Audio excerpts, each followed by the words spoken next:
पूर्ण वैराग्य जाचे वशिष्ठा ज्ञान योगेश्वराचे कवी वाल्मिका सारखा मान्यसा नमस्कार माझा सद्गुरु रामदासा सह्याद्रीगिरीचा विभाग विलसे मांदार शृंगावरी नामे सज्जन जो नृपे रसल्या श्री उर्वशीचे तिरी साकेताधिपती कपी भगवती हे देव जाचे श्री तेथे जागृत रामदास विलसले जो या जना उद्धरी.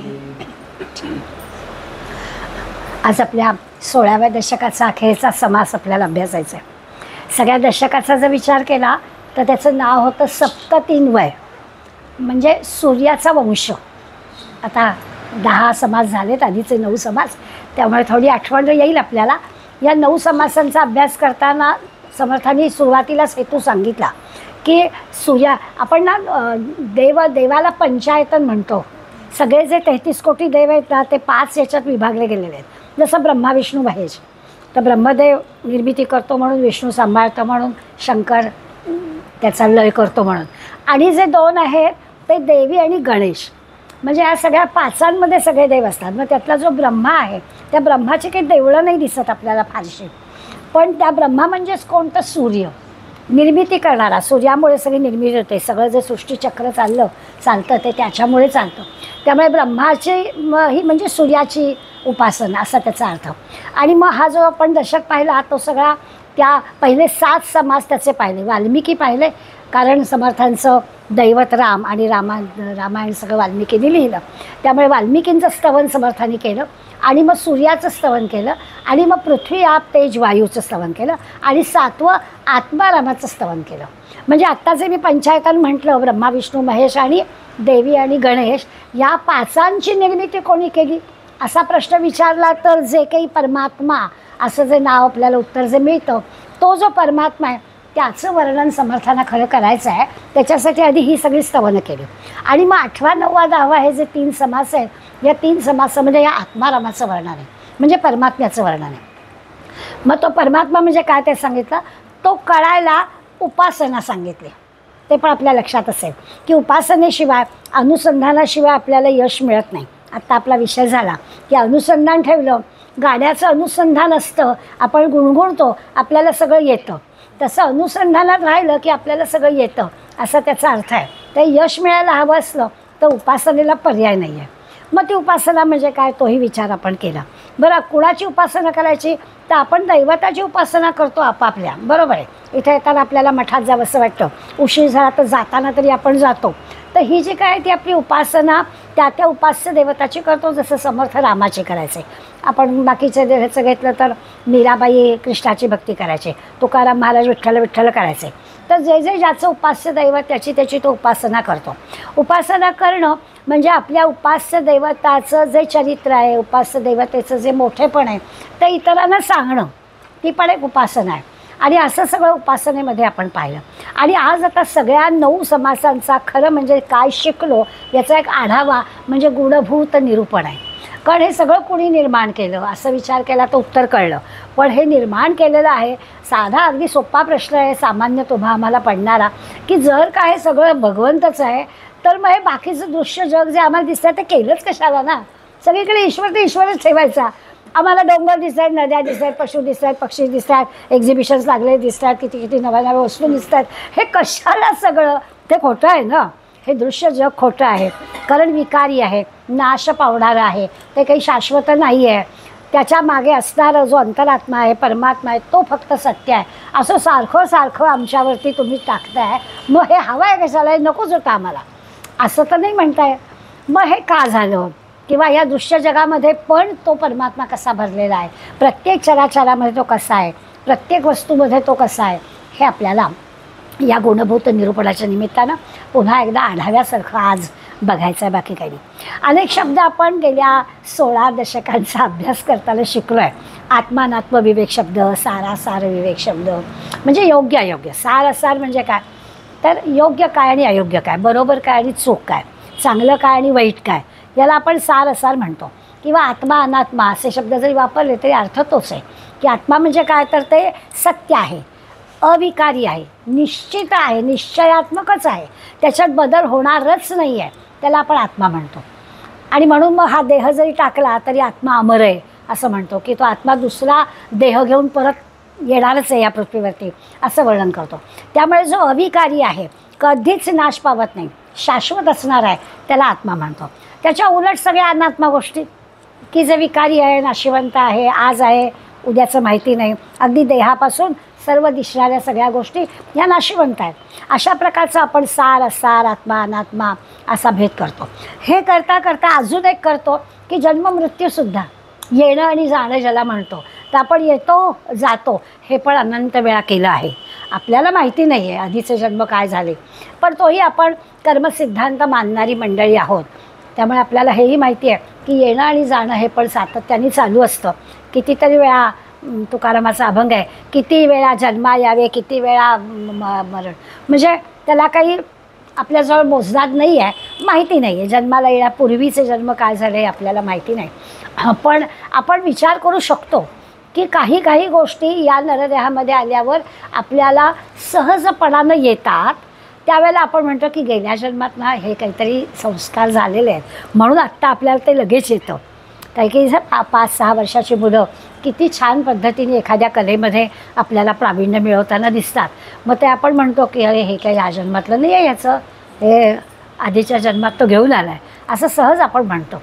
त्यामुळे आपण पुनर्जन्म मानणारी मंडळी आहोत आणि म्हणून या कर्मसिद्धांताप्रमाणे येऊन गेलेलो आहोत, पुन्हा येणार आहोत, याच्यावर आपला विश्वास आहे. अशा पद्धतीने आपण ह्या सार असार, आत्मा अनात्मा, चर आचर किंवा योग्य अयोग्य किंवा काय आत्ता म्हटलं जसं जन्म मृत्यू, या सगळ्या शब्दांचा आपण म्हटलं तर अभ्यास केलेला आहे. पण आपण आता ह्या 2 शब्दांचा अभ्यास करताना याचे जे मुद्दे महत्त्वाचे आहेत ते विसरून चालणार नाही. मग याच्यात काय म्हणायचं, तर आपण सारखं म्हणतो आहे जे सच्चित आनंद असं म्हणतो. तर या सगळ्यामध्ये चांगलं जे आहे म्हणजे सार आत्मा, यामध्ये जे आहे ते सत आहे, आणि अनात्मा आहे, असार आहे, अयोग्य आहे, चुकीचं आहे, इथे सगळं असत आहे. आपल्याला बोली भाषेमध्ये आपण सत म्हणजे सत्य असं म्हणतो. जे जे काही सत आहे ते सगळं चांगलं आहे. सत हे चांगल्या बाजूला, अनात्म्याच्या बाजूला, असाराच्या बाजूला असत आहे असं सहज आपल्याला कळेल. याचाच अर्थ असा की हे जे सत आहे हे अविकारी आहे, म्हणजे निश्चित आहे, निश्चयात्मक आहे, आहेच आहे, शाश्वत आहे, त्याच्यात बदल होत नाही. अविकारी म्हणजे बदल होत नाही. सत्य आहे ते सत्यच आहे. जे सत्य बदलणारं असतं ते असत असतं. विज्ञान जे आहे ह्या विज्ञानामध्ये सातत्याने बदल होत असतात. आज हा शोध लागलेला आहे, याच्यात आणखीन काही काही शोध लागतील. त्यामुळे आत्ता हे असं पण सत नाही म्हणता येत, कारण ह्यात सारखे बदल होत असतात. त्यामुळे ज्यात बदल होतात ते असत, आणि ज्यात कधीच बदल होत नाही ते शाश्वत असणारं ते सत. असा विचार केला तर आपल्याला दोन्हीतला अर्थ कळेल. दुसरं चित्त जे आहे ते चैतन्य अशा अर्थाने म्हणजे ज्ञानस्वरूप आहे. आत्मज्ञान नुसता ज्ञान शब्द वापरला की आपल्याला असं वाटतं की निरनिराळ्या क्षेत्रांमधलं जे नॉलेज अशा अर्थाने, तर तसं नाही. आत्मज्ञानासंबंधी आपण म्हणतो आहे. तर चित्त म्हणजे काय, तर हे जे आत्मज्ञान आहे, आपल्या आत्म्याविषयी आपल्याला होणारं ज्ञान. आता झालेलं ज्ञान असं नाही म्हणू शकत, कारण संत पदवीला पोचणाऱ्या मंडळींना ते झालेलं असतं. पण ते जे की आपल्याला जाणीव आहे, कारण आपण आता अनेकदा या विषयावरती समर्थांचं सांगणं ऐकलं आहे की हे जाणीव आहे. हे असं नाही म्हणता येत की हे जे चित्त आहे म्हणजे काय, तर जे ज्ञान आहे ते ज्ञान कुणाला तरी एकमेकाला देता येईल असं नाही होऊ शकत. ते ज्ञान देण्याचा कितीही जरी प्रयत्न केला तरी घेणारा आणि देणारा असे सांगू शकतील, वर्णन करू शकतील, परंतु ते शब्दातीत आहे असं आपण अनेकदा ऐकलं आहे. त्या अर्थाने जर पाहिलं तर ते ज्ञानस्वरूप आहे. तर त्याचे चित्त म्हणजे काय, तर ते स्वतःला पण जाणतं आणि इतरांना पण जाणतं. आपण व्यवहारामध्ये अशा गोष्टी बोलतो की अगं ती असं बोलली असेल, पण तिच्या भूमिकेत जाऊन विचार कर. हे जे तिच्या भूमिकेत जाऊन विचार कर असं आपण म्हणतो ना, म्हणजे असं बोलली असली रागामध्ये असेल किंवा चुकीचं वाटतं आपल्याला, पण असं का झालं असेल असं आपण म्हणतो ना. हे जे जाणणं आहे दुसऱ्याला, व्यवहारात असं अनेकदा प्रसंग येतात, ते जे दुसऱ्याला जाणणं आहे तसं दुसऱ्याचा आत्मा पण जाणणं आहे की तो आहेच आहे. आपण सगळे जिवंत आहोत याचा अर्थ आत्मा आपल्या आहेच आहे त्याच्यात. तसं आपल्या सगळीकडे बघायला पाहिजे. म्हणजे असं आहे ना की समजा व्यवहारातलं उदाहरण दिलं की आपल्याला पटकन कळतं. घरामध्ये सुद्धा असं अनेकदा होतं की एखादी गोष्ट आपल्या मनासारखी होत नाही आणि मग तो जो की आपल्याला राग येतो, तो राग आता येऊ द्यायचा नाही, कारण ते जे आत्मतत्व सगळीकडे सारखंच आहे, त्या आत्म्याने त्या देहाला अशा प्रकारची बुद्धी दिली होती न काम करण्याची. साध्या साध्या गोष्टी असतात, आपण दोघं राहतो, जाताना आठवण केली असते, अहो येताना जरा दूध आणा हं, आणि मग विसरलेलं असतं. मग आल्या, हे काय नाही आणलं, हे आता नाही आम्ही जात, बरं आपण जाऊन घेऊन येतो. हे असं जमलं पाहिजे. मग ते आगा करून पाहिलं काय, मग आठवतं हे आपल्याला की अरे खरंच चित म्हणजे काय. तर आत्मस्वरूप जर आहे, सगळीकडे जर तोच आत्मा आहे, तर आपल्याला तो आत्मा आणि मी आत्मा, तो देह आणि मी देह असं वेगळं करण्याचं काही कारणच नाही आहे. ठीक आहे, भगवंतानी त्या देहाला अशी बुद्धी दिली आणि माझ्या ह्या देहाला अशी बुद्धी दिली असं मानता आलं पाहिजे. आता हे सगळं नाही जमत ना व्यवहारामध्ये आपल्याला, परंतु ते जमायला पाहिजे. ह्याच्यासाठी हा सच्चित बरं आनंद जो आहे ना, तो आनंद एका बाजूला म्हणजे ह्या सच्चित आत्मा सार या बाजूला आनंद आहे, कारण त्या आनंदात समाधान आहे. रागवण्यात समाधान नाही, आनंद मानण्यामध्ये आपल्याकडे थोडा कमीपणा घेण्यामध्ये खरं म्हणजे समाधान आहे. तर ते समाधान आपण घेतलं की सगळं छान होतं. त्यामुळे सार किंवा आत्मा या बाजूला जे आहे तो आनंद आहे. त्याच्या उलट, आनंदाच्या उलट जर शब्द आपण वापरला तर त्याला समाधान आहे. आनंदाचा अभाव, मग राग, त्रागा, मग आबोला, मग काही तास असेच वगैरे वगैरे. ते काय आता सांगायला नको आपल्याला, सगळं आपण अनुभवतो. तर असं घडतं. त्यामुळे सार, आत्मा, आनंद, चित, सत हे सगळं एका बाजूला, त्याच्या उलट सगळ्या गोष्टी आहेत त्या सगळ्या दुसऱ्या बाजूला. त्या दुसऱ्या बाजूच्या गोष्टी आपल्याला टाळायच्या आहेत, तर आपल्याला आनंद समाधान मिळणार आहे, ते आपल्याला सांगितलं. म्हणजे आत्म्याहून अन्य काही नाहीच. शेवटचे जे 3 समास त्यांनी घेतले, आधी सगळी स्तवनं केली, 7 स्तवनं केली, आणि 8व्या 9व्या 10व्यामध्ये ह्या आत्म्याचं, अंतरात्म्याचं, परमात्म्याचं वर्णन केलं. आणि तो कळायला हवा असेल तर हे सगळं कळायला पाहिजे. सत म्हणजे काय, चित म्हणजे काय, आनंद म्हणजे काय, समाधान म्हणजे काय, आणि सगळीकडे तो आत्मा भरभरून आहेच आहे. तोच जर आत्मा सगळीकडे आहे तर मग आपल्याला वेगळं काही विचार दुसऱ्या मनात यायची आवश्यकताच नाही. अशा प्रकारची आता ह्याच्यासाठी हे सगळं जमण्यासाठी काय करायला हवं? उपासना. मग उपासना म्हणजे काय, तर आपण यापूर्वी पण अनेकदा ओवी समर्थांची पाहिली आहे की आपल्याला संतांची, संत साहित्याची संगत धरली तर ह्या गोष्टी पटकन कळतात. आणि म्हणून संत काय म्हणतात याचा विचार करायचा, कारण सगळीकडे आत्मा भरलेला आहे. सगळं विश्व त्याच्यातूनच निर्माण झालेलं आहे. त्या विश्वात पण तो आत्मा आहे. मी नेहमी गीतेतल्या 2 अध्यायाचं नुसत्या नावांचं उदाहरण देते, लक्षात येतं. विभूती पण सांगितलं आणि विश्वरूप पण सांगितलं. मग विश्वरूप सांगितलं म्हणजे मी विश्व एवढा मोठा मीच आहे आणि हे सगळ्या माझ्यामध्येच विश्व आहे असं त्यांनी अर्जुनाला दाखवलं, विश्वरूप दर्शन दिलं. आणि विभूती सांगितलं यात मी आहे, यात मी आहे, यात मी आहे, यात मी आहे. याचा अर्थ काय की सगळीकडे तो भरलेला आहे हे त्याला सांगायचं आहे. तर 2 नुसती अध्यायांची नावं जरी आपण लक्षात घेतली, त्या नावांचा अर्थ, तरी आपल्याला कळतं की सगळीकडे ईश्वर भरलेलाच आहे. आता प्रश्न निर्माण झाला असा की हे जर सगळं आम्हाला कळलं की ठीक आहे, ते अनुसंधान असलं, उपासना केली असली की आपल्याला हा काय आहे परमात्मा तो कळेल. पण प्रश्न असा निर्माण होतो की हा जो परमात्मा, अंतरात्मा वगैरे आहे, हा सगळं चालवतो.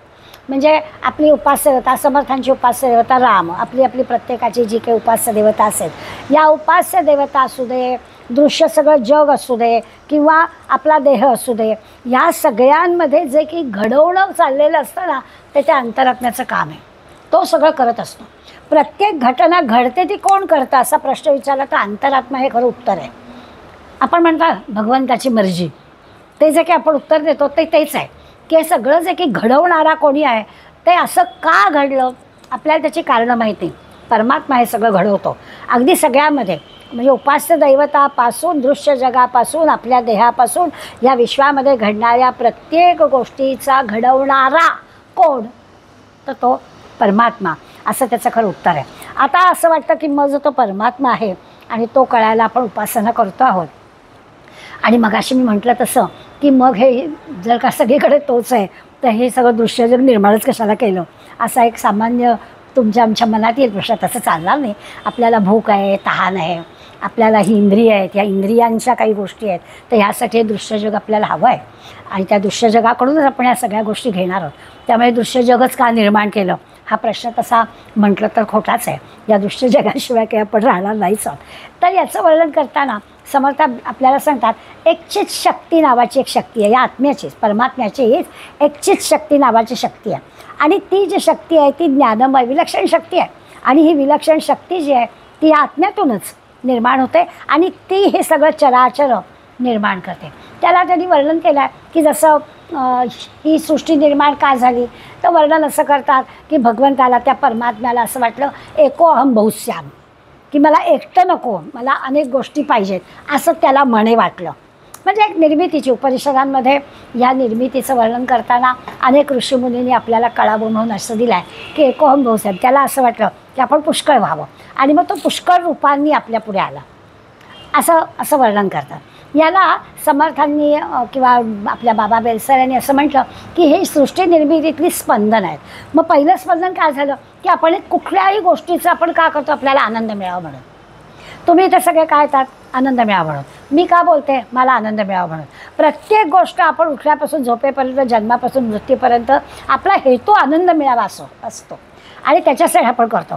त्यामुळे ते म्हणाले या परमात्म्याचं सुद्धा ह्या सृष्टी निर्मिती करताना पहिलं स्पंदन काय होतं, आनंद मिळावा. मी एकटा नाही आहे, मी बहुश्याम, सगळीकडे आहे, अशा आनंदासाठी त्यांनी हे सगळं जग निर्माण केलं. बरं, आता हे निर्माण झालं तर निर्माण झाल्यानंतर बुद्धी पाहिजे.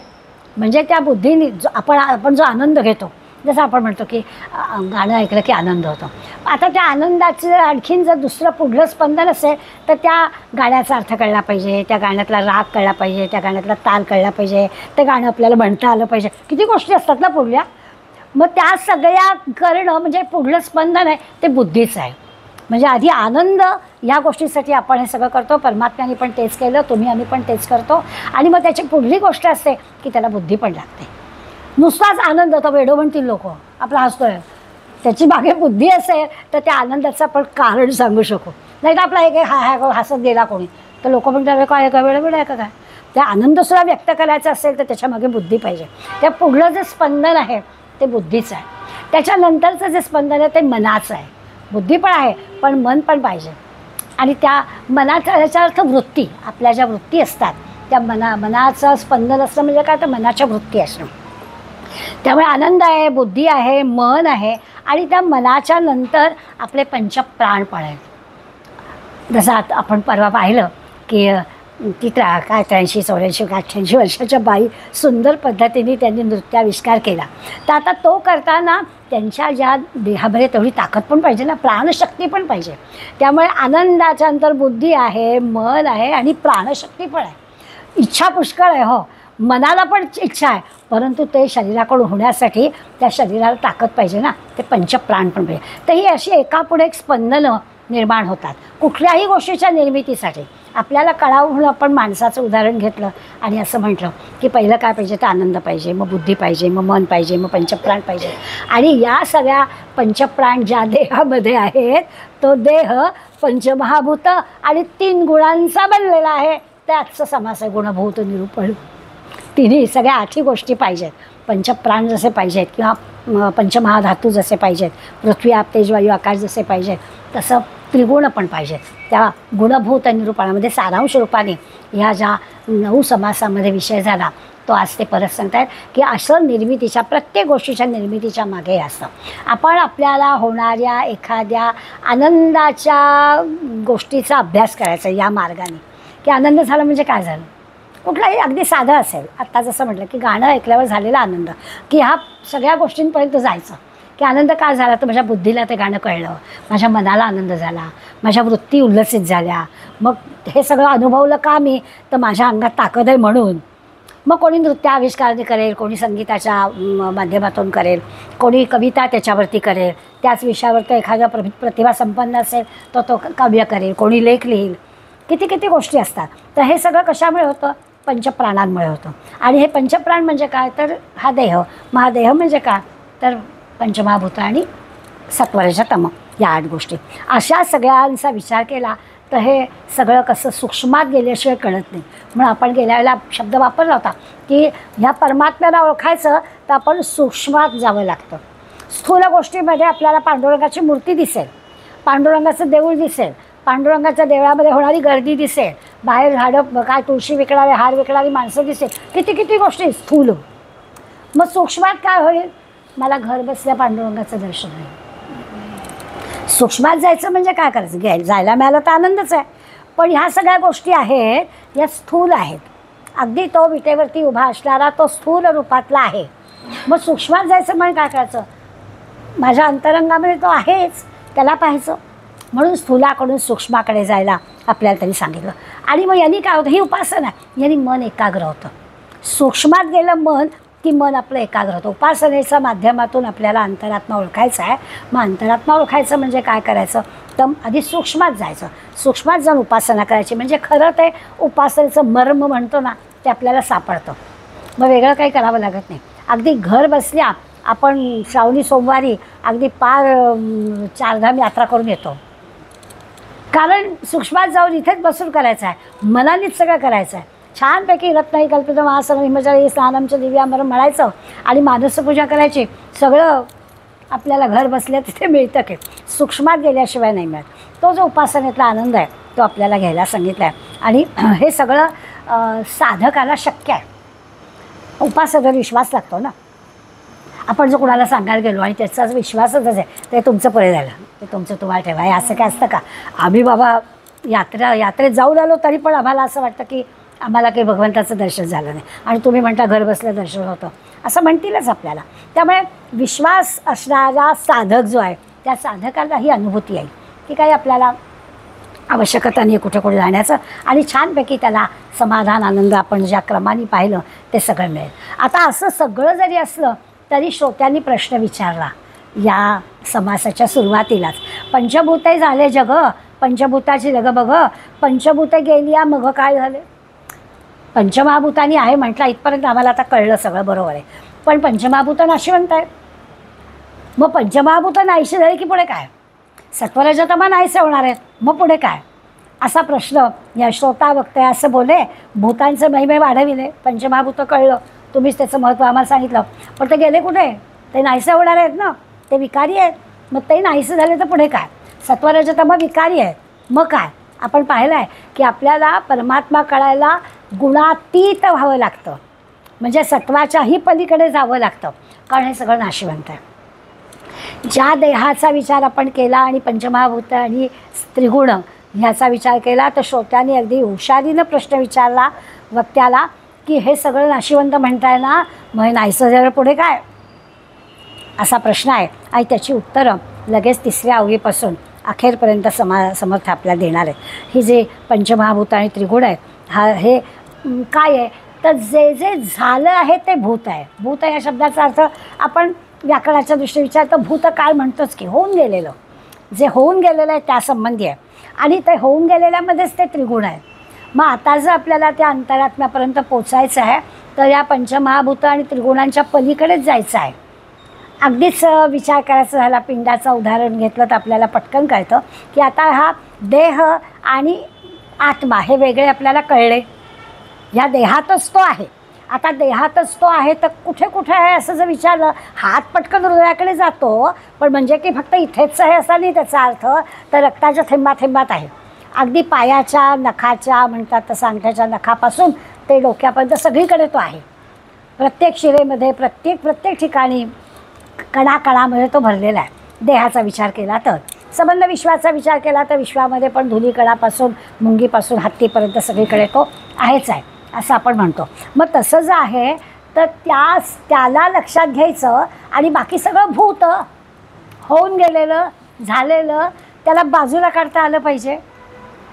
तसं बाजूला काढता आलं तर परमात्मा कळला. म्हणजे देहाला विसरलं तर परमात्मा कळला असा त्याचा अर्थ. कारण देह आहे नाशिवंत देह आहे, पंचभूताचा देह आहे, विकारी देह आहे, बदलणारा. पंचभूतांचा आहे म्हणजे ते पंचभूत नाहीसे होणारे आहेत. त्यामुळे देहाला बाजूला करता आलं तर परमात्मा काय आहे तो आपल्याला कळेल आणि पुन्हा त्या देहामध्ये सगळीकडे परमात्मा आहे. तीच गोष्ट आपण या ब्रह्मांडाला लावून बघितली. या ब्रह्मांडामध्ये सुद्धा सगळीकडे हा परमात्मा भरलेला आहे. त्या परमात्म्याला ओळखायचं झालं तर हे दृश्य जग आहे तर असू दे, त्याच्यात फक्त गुंतायचं नाही. ते असणारच आहे. श्रोत्यांचा जो प्रश्न आहे मग हे निर्माणच का झालं, तर ते असलं तर असू दे, त्याच्यामध्ये आपण गुंतायचं नाही, हा त्याचा खरा अर्थ. आता होतं असं की हा सगळा इतका काला आहे की आपल्याला असं वेगळं करता येत नाही. किती जरी म्हटलं, म्हणजे मी आपलं गमतीनं म्हणते की म्हणायला सोपं आहे हो, गुडघा गुडघ्याचं बघेल, दुखतोय तो त्याचं बघेल. पुस्तक वाचताना आपली बुद्धी जाग्यावर असते, गुडघ्याचा काय संबंध, पण तो गुडघा माझा आहे ना. प्रॉब्लेम तिथे आहे की तो माझा आहे. हे जे ममत्व आहे या दृश्य जगामध्ये आपल्याला झालेलं, ते ममत्व आपलं बाजूला केल्याशिवाय हे कसं होणार. त्यामुळे याच्यासाठी आपल्याला हा जो असा काला आहे, एकत्र कालवलं गेलेलं आहे, ही सगळी पंचमहाभूतं, त्रिगुण, आणि आपण त्या परमात्म्याला वेगळं काढायचं म्हणतो आहे ओळखण्यासाठी, तर हा सगळा इतका एकत्र कालवलेला आहे की आपल्याला ते वेगळं करणं हे खूप त्रासाचं आहे. त्याच्यासाठी उपासनेनंच हे आपल्याला जमणार आहे असं त्याने आपल्याला सांगितलं. सगळ्या विश्वामध्ये तो परमात्मा भरलेला आहे, तो सगळं विश्व चालवतो आहे. त्यामुळे त्याला ओळखणं, त्याला वेगळं करणं, त्याला ओळखलं तर त्याच्यासाठी लागणारी उपासना करणं हे बरोबर. आणि खरी गोष्ट आहे, तो आहे म्हणून हे सगळं जिवंतपण आहे. तो नाही म्हणजे संपलं. तसं देहामधला तो नाही म्हणजे मग डेड बॉडी, मग त्याचं काही नाव पण आपण त्या माणसंच घेत नाही. बॉडी कधी मिळणार आहे असं विचारतात. म्हणजे तोपर्यंत आमचा अमका हॉस्पिटलला आहे असं वर्णन करतो, आणि संपल्यावर लगेच शब्द बदलतात आपले, कारण आत्माच नाही ना त्याच्यात. तो आत्मा निघून गेल्यावर त्या बाकीच्या देहाला काही किंमतच नाही.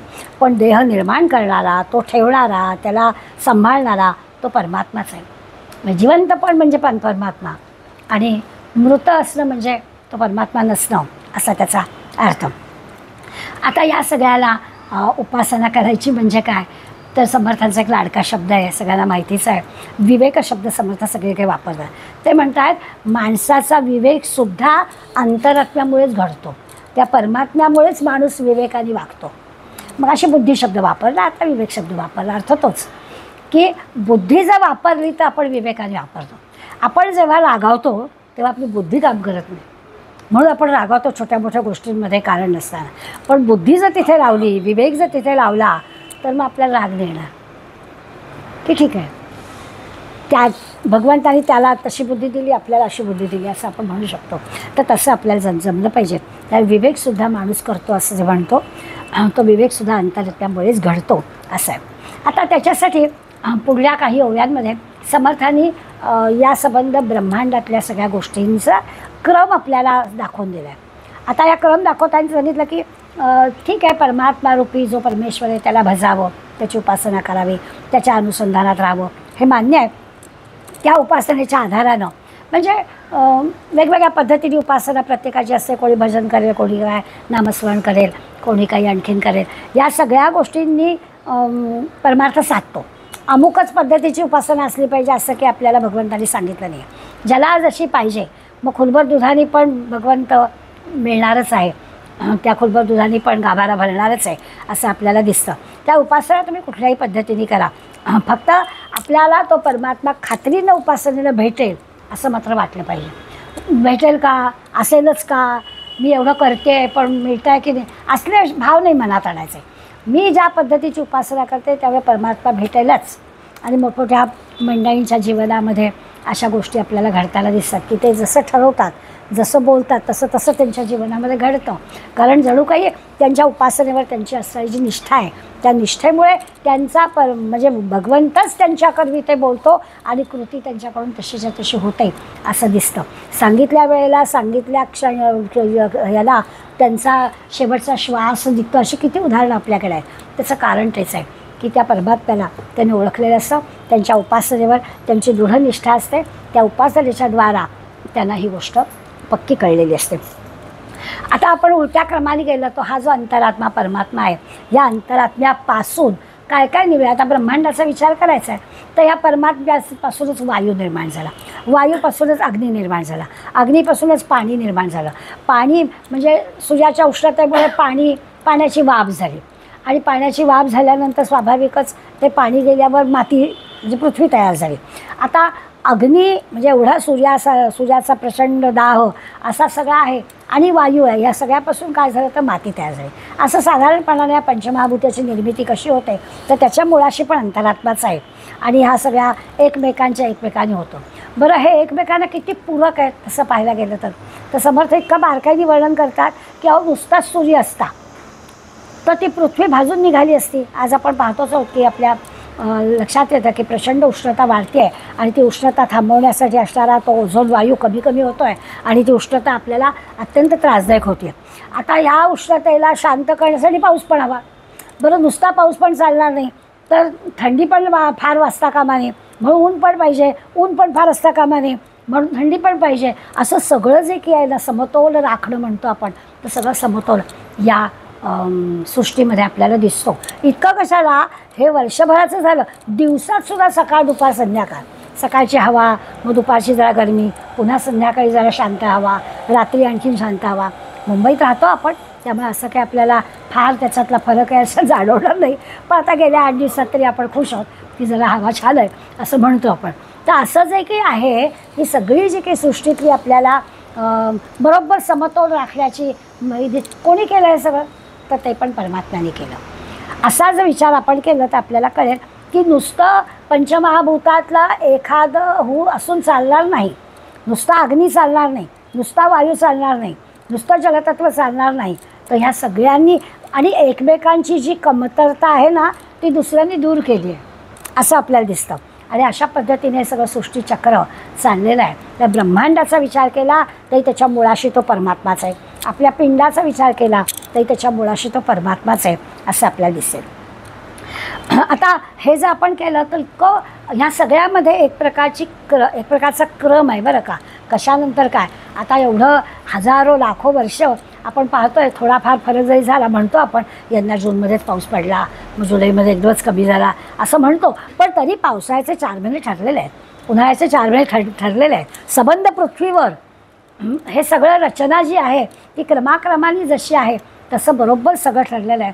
ही सगळी ईश्वराची योजना आहे, एकदम नाही सगळं घडलेलं. आपल्याला एखादं काम करायचं असेल तर आपल्याला योजना करावी लागते, त्याची अशी संबंध ब्रह्मांडाची कामं चाललेली आहेत, वर्षोनिवर्ष चाललेली आहेत, तर त्याची पण योजना सगळी आहे. आपला सगळा देहाचा विचार केला तर देह नुसता हाडामासांचा आहे. त्या हाडामासांच्या देहामध्ये मूळ जे आहे ते रक्त आणि रेत, यामुळे पण ते रक्त आणि रेत दोन्ही जलतत्वातले आहेत, म्हणजे काय म्हणायचं लिक्विड फॉर्ममध्ये आहेत. असं असून सुद्धा नख, केस, दात याची निर्मिती याच्यातून झाली की हो, म्हणजे पाण्यातून निर्मिती होते हा आपल्या पिंडामधलाच पुरावा आहे. विचार करायला लागलं तर मुळाशी काय तर जल, रक्त आहे, रक्ताने सगळं किंवा रेत आहे, याच्यातून निर्मिती झाली जीवाची, आणि ती जीवाची निर्मिती होता बरं योग्य वेळेला. म्हणजे त्या आईच्या गर्भामध्ये असताना त्या बाळाला जावळ येतं म्हणतात, म्हणजे केव्हा याचं ठरलेलं आहे, आणि मग दात येतात ते नंतर 10 महिन्यांनी दिसायला लागते बारीक बारीक. ही सगळी जी काही रचना आहे ती कुणी केली, मुळाशी त्याच्या परमात्मा आहे. असं काय ब्रह्मांडातली रचना पण त्यांनीच केली आहे, या जीवाची पण रचना सगळी त्यांनीच केली आहे.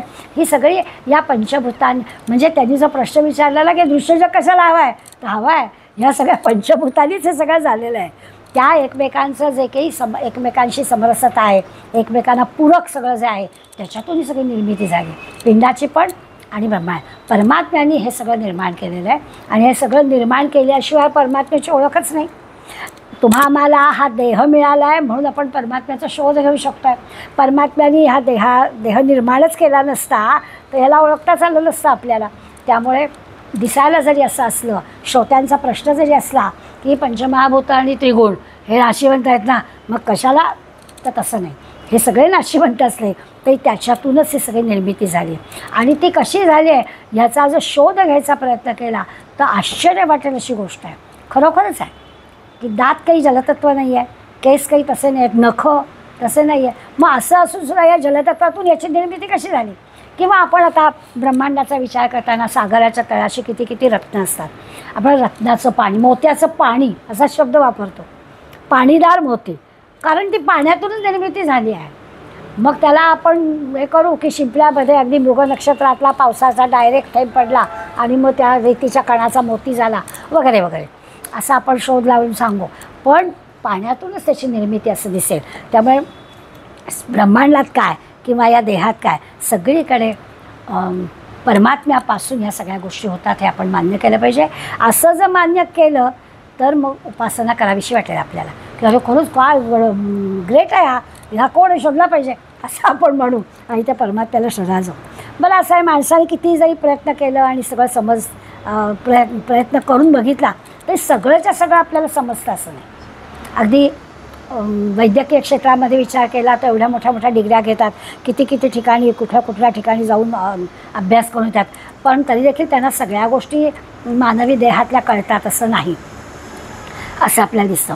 किंवा एखाद्या देहाला झालेल्या एखाद्या दोषाचा बाकीच्या याच्यामध्ये उपयोग होईल असं पण नाही. त्या देहाला त्या औषधाचा उपयोग झाला पण बाकीच्यांना नाही होऊ शकत असं पण आपल्याला दिसतं. तर याचा अर्थच असा आहे की माणसाने कितीही प्रयत्न केला तरी सगळ्या गोष्टी त्याला कळतील असं नाही.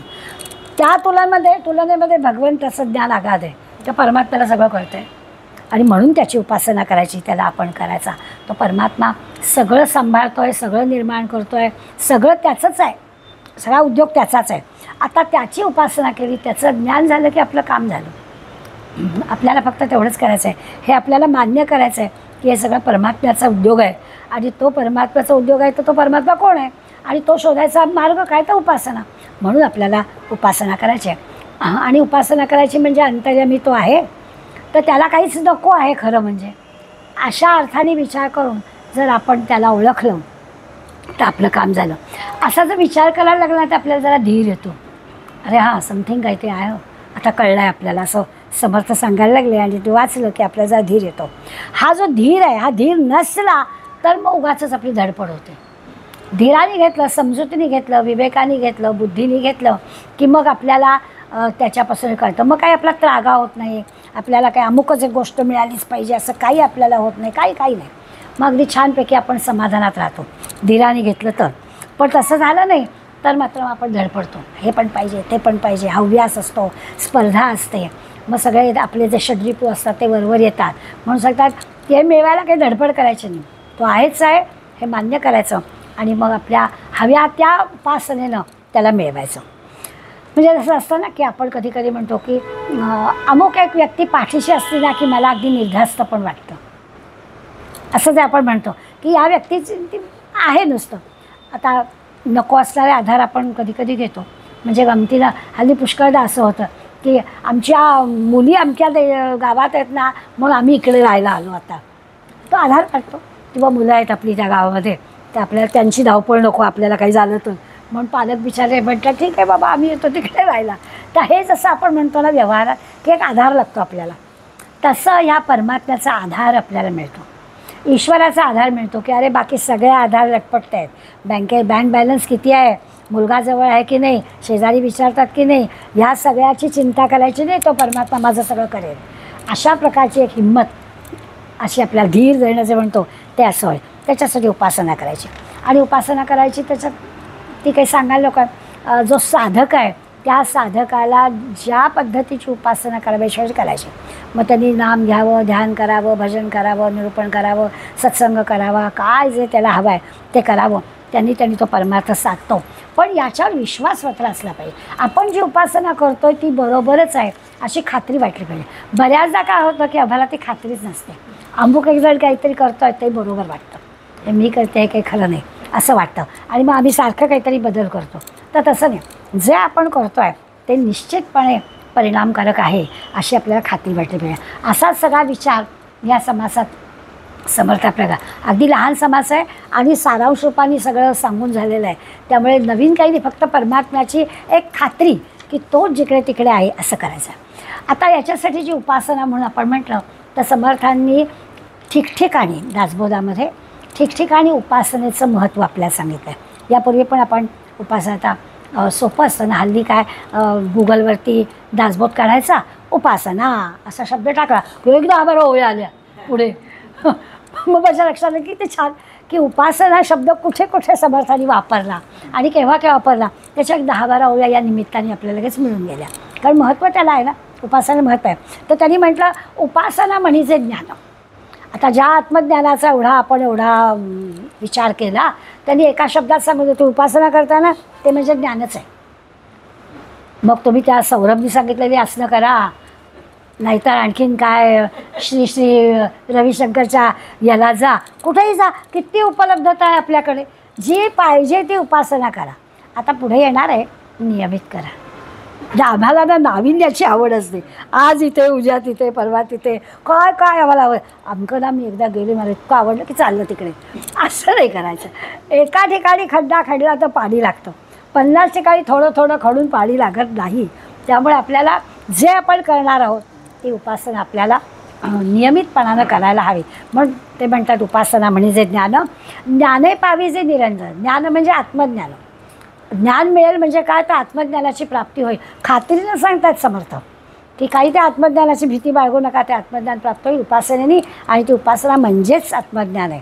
आणि ते म्हणतात असं योग्यांनी मिळवलं आहे, ऋषीमुनींनी, योगींनी, संतांनी मिळवलं आहे. योगी यांचे समाधान येणे रीती, उपासनेनीच यांना समाधान मिळालेलं आहे.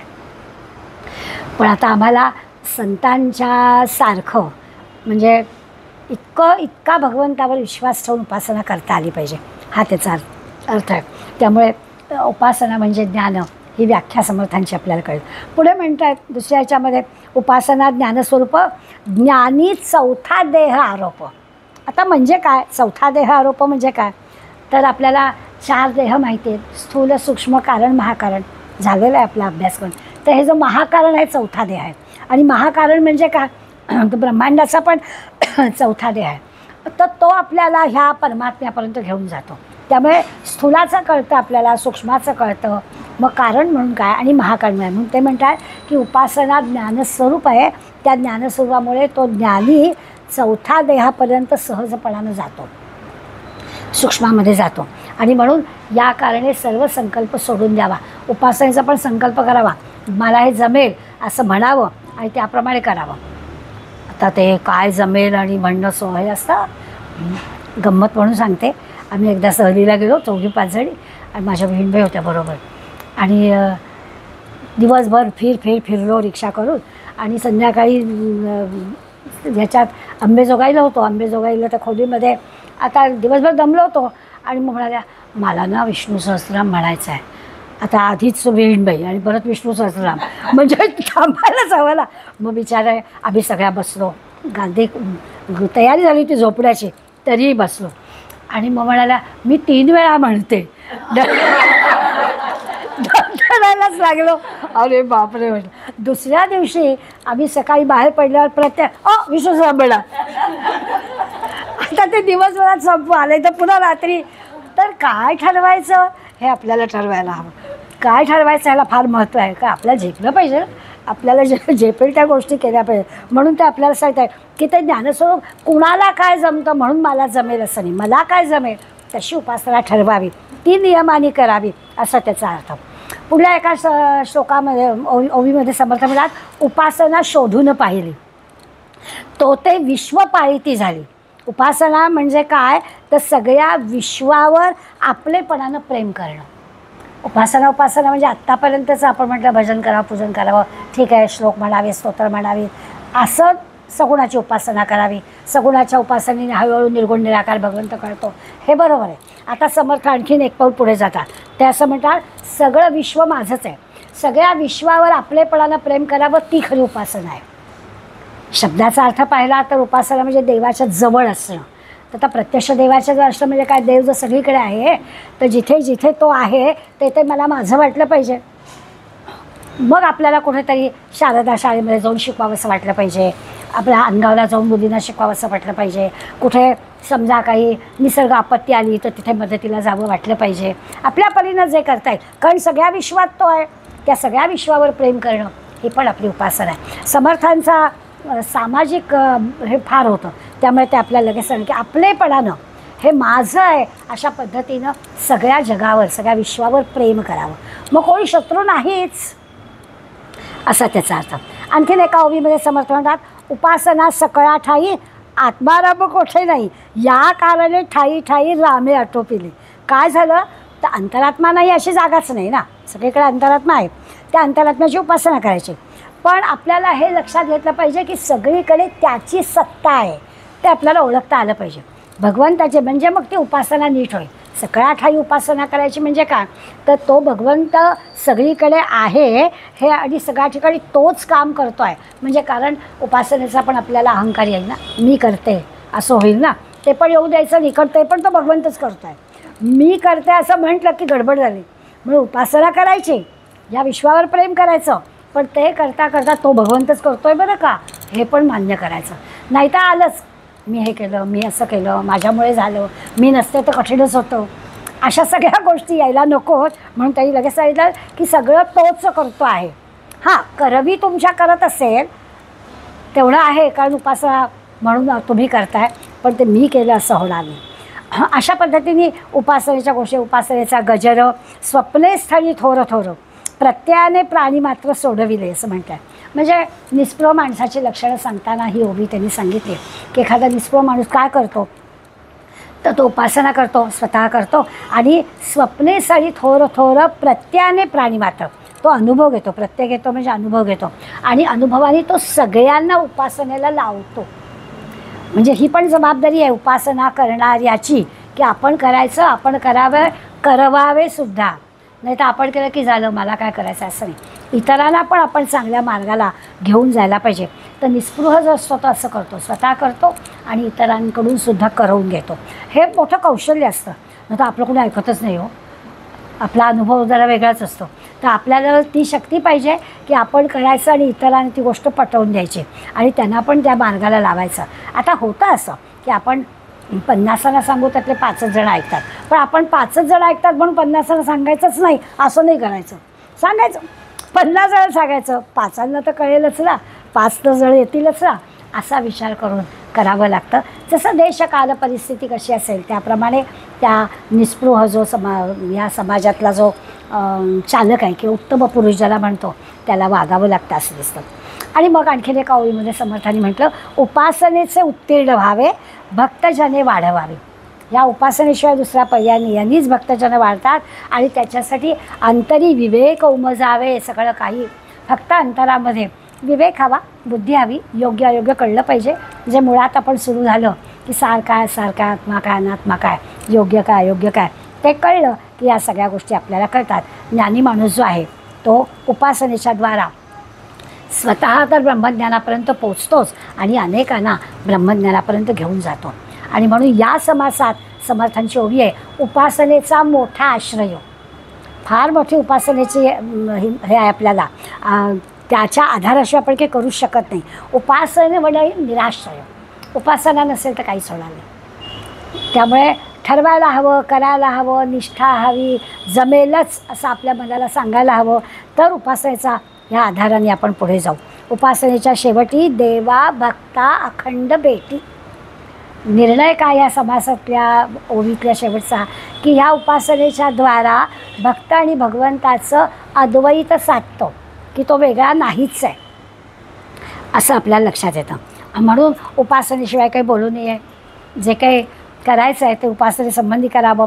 सगळ्या लोकांना तोषवावे, आनंद द्यावा. म्हणजे मग आपल्याला सगट बरवे पण राखावे कोणी एकासी. सगट म्हणजे सरसकट सगळे. आपण निवड करतो, निवड नाही करायची, तेव्हा सरसकट सगळ्यांशी चांगले संबंध ठेवायचे, सरसकट सगळ्यांशी प्रेमाने वागायचं, आपल्याशी वैर वागणाऱ्याशी सुद्धा प्रेमाने वागायचं. ही उपासना आहे. उपासनेने अशा पद्धतीने आपल्याला आपल्यात बदल करायचा आहे असं समर्थ आपल्याला सांगतात. आणि 10वा जो समास आहे हा असा जो सूर्याच्या वंशाचं वर्णन करता करता आपण नेमकं काय करावं हे सांगणारा हा दशक सगळा होता. आणि आता जो आपण नंतरचे 4 दशक आपण अभ्यासणार आहोत, काहीच याच्यामध्ये आपण नवीन शिकणार नाही आहोत. सगळ्या आता 16 दशकांमध्ये जो विषय आलेला आहे, सगळ्या व्यावहारिक असू दे, व्यावहारिक प्रापंचिक असू दे किंवा आध्यात्मिक असू दे, सगळ्या विषयांची पुन्हा एकदा उजळणी उरलेल्या सगळ्या 4 दशक छोटे छोटे समाज सगळे पुढले केलेले आहेत. आणि या 4 दशकांमध्ये आपल्याला आता रिव्हिजन अशा पद्धतीनेच अभ्यास करायचा आहे असं आपल्या लक्षात येईल. तर असा हा आजचा 16वा दशक आपण पूर्ण केला. आपल्या मनातल्या सगळ्या शंका यामध्ये पूर्ण झालेल्या आहेत. म्हणजे श्रोत्यांच्या शंका होत्या, आपल्या पण तशा होत्या. अगदी प्रत्यक्ष आपल्याला जरी मनात शंका आली नाही तरी श्रोत्यांनी विचारलेली शंका समर्थांनी जेव्हा ओवीत सांगितली तेव्हा आपल्याला लगेच वाटलं हां बरोबरच आहे असं तरी वाटलंच आपल्याला. त्यामुळे त्या सगळ्या शंकांचं निरसन समर्थांनी केलं आहे आणि या परमात्म्याचा शोध लागलेला आहे. परमात्मा आहे याची निश्चिती आपल्याला झालेली आहे. त्याला आपल्याला उपासनेच्या द्वाराच आपल्यामध्ये जो आहे त्याची जाणीव सातत्याने ठेवायची आहे. ती कशी ठेवायची याचा विचार या समासात समर्थांनी आपल्याला छान करून दिलेला आहे. तसं आपल्या जीवनामध्ये जी काही आता उरलेली सगळी वर्ष आहेत ती तशी आपण घालवावीत. सगळ्यांशी छान मैत्री ठेवावी. कोणी नाहीच आहे वाईट जगामध्ये अशा पद्धतीने आपलं आचरण ठेवण्याचा प्रयत्न करावा की काय मिळतं तर सुख समाधान आनंद मिळतो.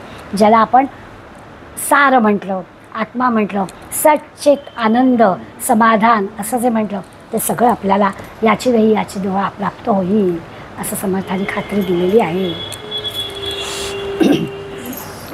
तव स्मरण संतत स्फुरणदायी घडो त्वदीय गुणकीर्तन ध्वनी सुरम्य करणी पडो स्वदेश हित रक्षणा विनदुजी कथा नावडो तुझ्या समहियामुची तनुही देशकारी पडो. जय जय रघुवीर.